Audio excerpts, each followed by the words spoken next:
Hello and welcome. I'm Jeremy Searle, and today I would like to address the subject of the mass murders followed by suicides which have increasingly been taking place in our schools and universities across the North American continent.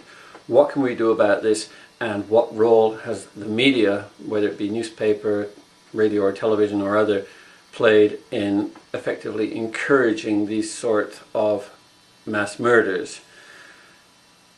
What is generally recognized now is that in all of the cases, whether it be the Montreal Polytechnic murders, whether it be Columbine or more recently Virginia, that these are in fact suicides which have been carefully orchestrated so as to, through the killing of as many other people as possible, bring attention after death to the suicide, much in the same way as the person throwing themselves in front of the metro train gets the satisfaction of knowing at least that they will be disrupting usually rush hour traffic for several hours and causing inconvenience to thousands and thousands of people looking for attention. Not an unreasonable thing to be doing should you be looking to commit suicide. However, in the case of the metro suicides, the jumping off bridge suicides, the media outlets across North America have long decided not to cover these events because they don't want the disruptions to society, the delays to traffic, commuter traffic or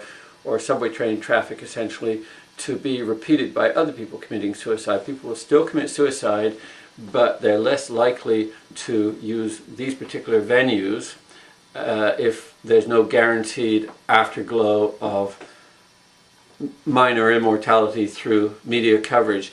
However, in the case of the increasingly regular mass murders on school and university campuses, the media has decided that it will publicize suicides so that potential future suicides are encouraged to follow the same route. And I would suggest that, first of all, the media has had a major role to play in encouraging mass killings on university school campuses, and that the media can back off from this by applying the same rules that they have for traffic and commuter underground railway traffic disruption in general across North America, not to report any details whatsoever vis-a-vis regarding this suicide.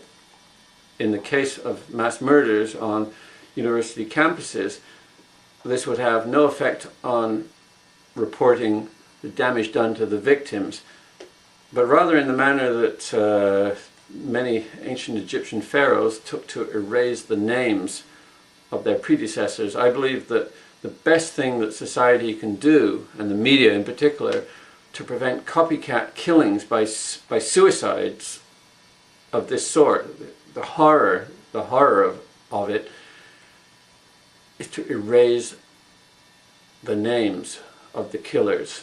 The killers, the suicides, their names should never be spoken. It should be understood that by undertaking an event of this sort, you will vanish from history. Nobody will speak your name. You will not gain that limited immortality that comes from having your name repeated.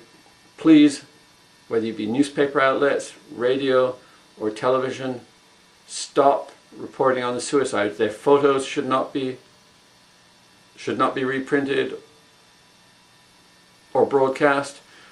Their messages should not be reprinted or broadcast any more than the message of the person who throws himself in front of the subway train or throws himself off the bridge should be reported in the newspapers. Let's take the glamour out of suicide killings by allowing the suicides to die when they die.